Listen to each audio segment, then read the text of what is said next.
नमस्कार दोस्तों। आपका स्वागत करता हूं आप ही के यूट्यूब चैनल में। वीडियो को स्टार्ट करने से पहले आप सभी से रिक्वेस्ट करूंगा, अगर अभी तक आपने चैनल को सब्सक्राइब नहीं किया तो इससे request to all of you, please channel को सब्सक्राइब कीजिए।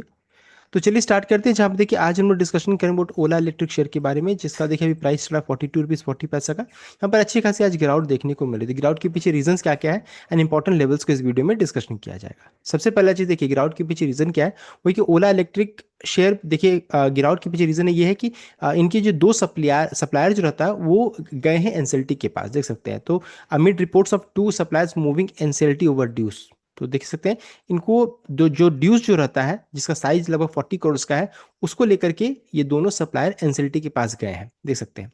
ये अपडेट यहाँ पर आ रहा है।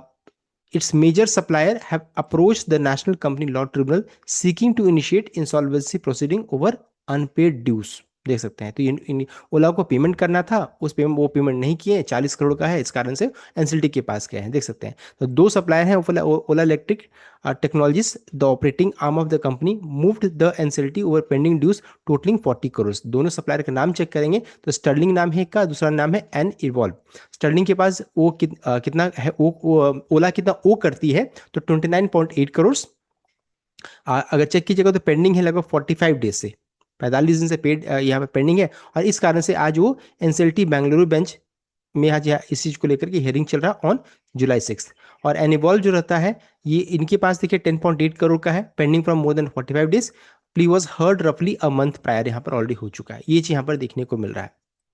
तो ये प्रॉब्लम है, आज के दिन में सुनवाई हो रही थी, ये रीजन यहाँ पर बन रहा है।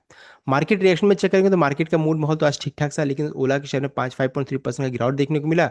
बिकॉज इंट्राडे इन्वेस्टर जो रहता है reacted to risk of operational and legal friction यहाँ पर देखने को मिल सकता है। साथ साथ ऐसा नहीं कि ओला के पास ये पहली बार ऐसा इशू आया, इससे पहले 2025 में भी यहाँ पर ऐसा इशू आया था जो ओला ने अच्छे से सॉल्व किया था। तो हम लोगों की जगह पर क्या करना चाहिए, देखिए बताना चाहूँगा।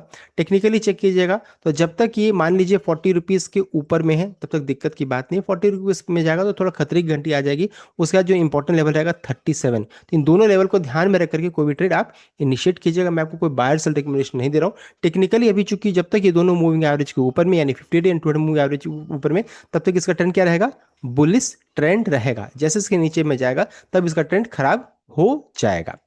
नेक्स्ट है आपका, अभी देखिए अगर मान लीजिए कुछ प्रॉब्लम हुआ दोनों सप्लायर्स के साथ, तो सबसे पहला चीज high value power train vulnerability Ola को देखने को मिल सकता है। इसका मतलब ये है अनलाइक इजिली रिप्लेसेबल कंपोनेंट, जैसे मान लीजिए कोई सप्लायर हम लोग चेंज करते हैं तो इस केस में क्या हो जाता है कि सप्लायर को मान लीजिए हम लोग चेंज करते हैं तो इसमें क्या है कि अभी जैसे ये दोनों सप्लायर जो रहता है, ये जो कंपोनेंट प्रोवाइड करती हैं ओला के लिए बहुत इंपॉर्टेंट है। Unlike easily replaceable component such as body panels और rear view mirror, both Sterling and एनिवॉल सप्लाई करती है critical highly engineered part that form the heart of electric scooter.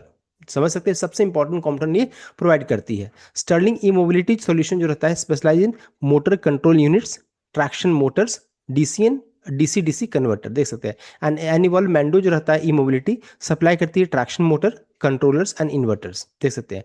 अगर डिस्प्यूट हुआ lead to stop supply situation, अगर मान लीजिए supply बंद कर देते हैं और breakdown in relationship, Ola can not simply switch to new vendors overnight, रातों रात फिर तुरंत वेंडर को चेंज नहीं कर पाएंगे। Power train component require rigorous calibration, thermal testing and software integration with Ola proprietary operating system. Finding, testing and onboarding a replacement supplier for MCU or motor typically takes several months, which could trigger massive production bottleneck in eight their future factory, देख सकते हैं। अगर ये problem बढ़ा, increase किया, अगर stop supply हुआ तो ओला के लिए बहुत बड़ी मुसीबत हो सकती है। तो इस कारण से आज मार्केट में गिरावट हो रहा है। अब देखिए मैनेजमेंट की तरफ से क्या अपडेट आएगा वो मैटर करने वाला। हो सकता है कि जितने मुद्दे हैं जो जो डिस्कशन चल रहा है, हो सकता है कोर्ट के बाहर में ही खत्म हो जाए, ये भी हो सकता है। साथ साथ लीगल एस्केलेशन, मान लीजिए लीगल जब भी हुआ है केस, एस्केलेशन और बढ़ जाता है, legal escalation and freeze risk मान लीजिए अगर आता है, इसका मतलब ये है कि वो दोनों पिटिशन जो रहता है वो फाइल हुआ है section 9 of insolvency and bankruptcy code के तहत में से फाइल किया है, which applies to operational creditors. इसका मतलब इमीडिएट रिस्क क्या है, while a petition being heard does not mean Ola is insolvent. It acts as a high pressure legal lever. If NCLT formally admits either petition, an interim resolution professional would be appointed and management control could technically freeze और shift disrupting daily factory operation. अगर मान लीजिए management के ऊपर कार्रवाई की जाती है तो इस केस में क्या हो जाएगा, सब कुछ फ्रीज हो जाएगा और डेली ऑपरेशन वगैरह में प्रॉब्लम आ सकता है। अभी देखिए, ये तो देखिए सबसे हम लोग नेगेटिव चीज को डिस्कस। अभी इस बीच बीच में क्या हो सकता है, इस बीच में ये हो सकता है कि ओला जो रहता है बाहर में कोर्ट के बाहरी सभी चीज को सॉल्व करने की कोशिश कर सकते हैं। तो Ola is actively contesting the claim, citing counter claim regarding the quality of parts. Historically, when faced with similar issues like Rosmata Digital case in 2025, ओला ने प्रिफर किया था settle out of court to prevent operational freeze. However, fighting quality dispute in court while trying to maintain smooth component inflow is a delicate tight रूप, यहाँ पर ये देखने को मिल रहा है। तो देखिए हम लोगों ने बहुत सारे नेगेटिव चीज़ों को डिस्कस कर लिया। अब हम लोगों को वेट करना चाहिए कि मैनेजमेंट की तरफ से क्या अपडेट आता है, क्या क्या वो कार्रवाई करते हैं। जैसे अभी क्वालिटी को लेकर इनका कहना है कि क्वालिटी डिस्प्यूट चल रहा है, लेकिन हो सकता है सभी चीज़ों को बाहर में सॉल्व कर ले तो फिर सब कुछ अच्छा रहेगा। तो हम लोग इस बीच में क्या करना चाहिए, मैं यहाँ पर वेट एंड वॉच वाला सिचुएशन है, मैं वॉच करूंगा कि ये लेवल के नीचे में जाता है कि नहीं जाता। अगर इसके यहाँ मान लीजिए 40 या 39 रुपीज़ 70 पैसा से जाते थे फिर रिवर्सल होने लगे तो बहुत अच्छी बात रहेगी, फिर तो एक अच्छा पैटर्न बन रहा है, फिर अच्छा खासा आपको ब्रेकआउट देखने को मिल सकता है। तो इस लेवल को ध्यान में रखकर कोई भी ट्रेड इनिशिएट कीजिएगा। आज गिरावट क्यों हो रही है वो रीजन हम लोगों ने चेक कर लिया, साथ साथ जितनी भी नेगेटिव चीज़ होती हम लोगों ने डिस्कस कर लिया। So the complete update, I hope आपने लाइक किया, शेयर किया, चैनल को सब्सक्राइब कीजिएगा। Thank you.